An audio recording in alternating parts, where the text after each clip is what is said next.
আসসালামু আলাইকুম dear viewers, আপনারা সবাই কেমন আছেন? আমি আপনাদের সামনে যে বিষয়টি নিয়ে কথা বলতে চাই সেটি হলো বর্তমান সময়ে আমার মনে হয় এমন কোনো মানুষ পাওয়া যাবে না যারা সোশ্যাল মিডিয়াতে অ্যাক্টিভ না। এর ভিতরে অনেকেই এটাকে প্রফেশনাল হিসেবে নিয়েছে, অনেকে এটাকে নেশা হিসেবে নিয়েছে, আবার অনেকেই বলতে গেলে এটাকে টাইম পাস হিসেবেও নিয়েছে। এক একজন এটাকে এক একভাবেই অনুধাবন করতেছে বা ধারণ করতেছে। আসলে একটি বিষয় কি জানেন, এই সোশ্যাল মিডিয়াতে আমরা অনেক সময় দেখি যখন কেউ কারো ব্যক্তিগত অভিমত পোষণ করেন, তখন সাথে সাথেই আবার কেউ না কেউ সেটাকে নেগেটিভভাবে উপস্থাপন করেন বা নেগেটিভ কমেন্টস করেন।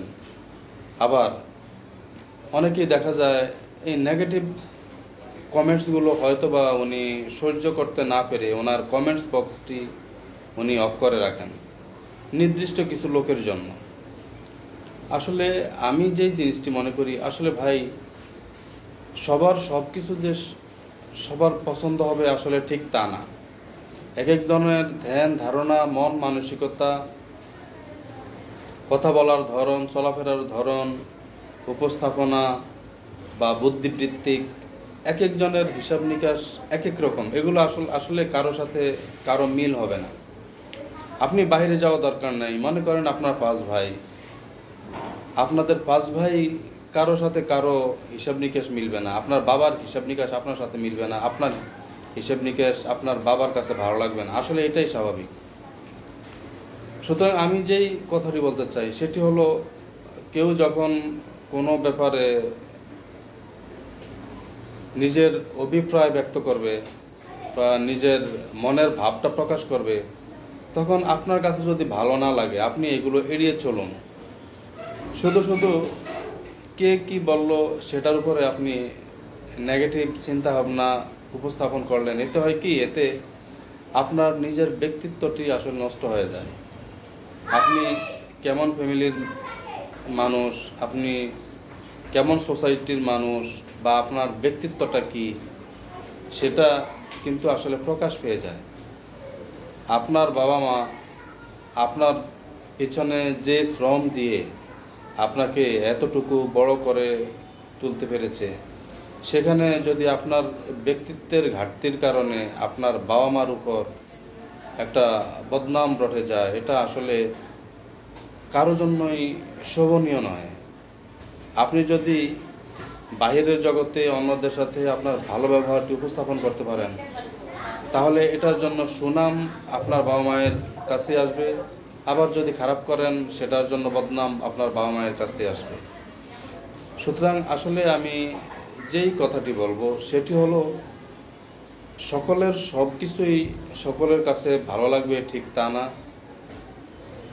তাই বলে শুধু শুধু অন্যের কোনো কিছু যদি আপনার ভালো না লাগে, সেখানে গিয়ে শুধু শুধু বাজে কমেন্টস না করে বরং প্রয়োজন হলে আপনি সেখান থেকে এড়িয়ে থাকুন। আবার অনেকেই আছে, দেখা যায় যে কেউ যদি নেগেটিভ কথাবার্তা বলে তখন এটাকে সহ্য করতে পারে না।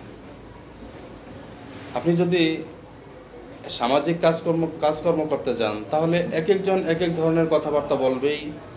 আপনি এগুলো মেনে বুঝে শুনেই আপনাকে এই পথে পা বাড়াতে হবে। আপনি যদি অন্যের কথা কানে তুলতে না পারেন বা সহ্য করতে না পারেন, তাহলে বরং আপনি সামাজিকতার দিকে না এগিয়ে বরং আপনি যদি ঘরেই বসে থাকেন, সেটাই আপনার জন্য মঙ্গল। আমি পরিশেষে যেই কথাটি বলবো, আপনি যখন সমাজে কাজ করবেন তখন এক একজন এক এক ধরনের কথাবার্তা বলবে।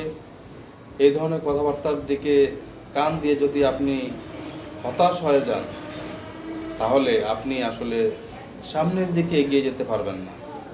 কে কি বলল, এদিক দিয়ে দিবেন, এদিক দিয়ে বের করবেন, আপনি সামনে এগিয়ে যেতে পারবেন। আর যদি এদিকেও দেন সব কিছু ভিতরেই জমা থাকে, আপনি একটা নির্দিষ্ট জায়গায় গিয়ে আপনি স্টপ হয়ে যাবেন। এখন আপনি ভাবতে থাকুন যে আপনি কি করবেন। ডিয়ার ভিউয়ার্স, আমি আশা করি আপনারা আমার আলোচনার মূল বিষয়বস্তুগুলো বুঝতে পেরেছেন। এই প্রত্যাশা রেখেই আজকের মতো এখানে শেষ করলাম। পরবর্তীতে আবারও দেখা হবে যে কোনো একটি আলোচনা নিয়ে।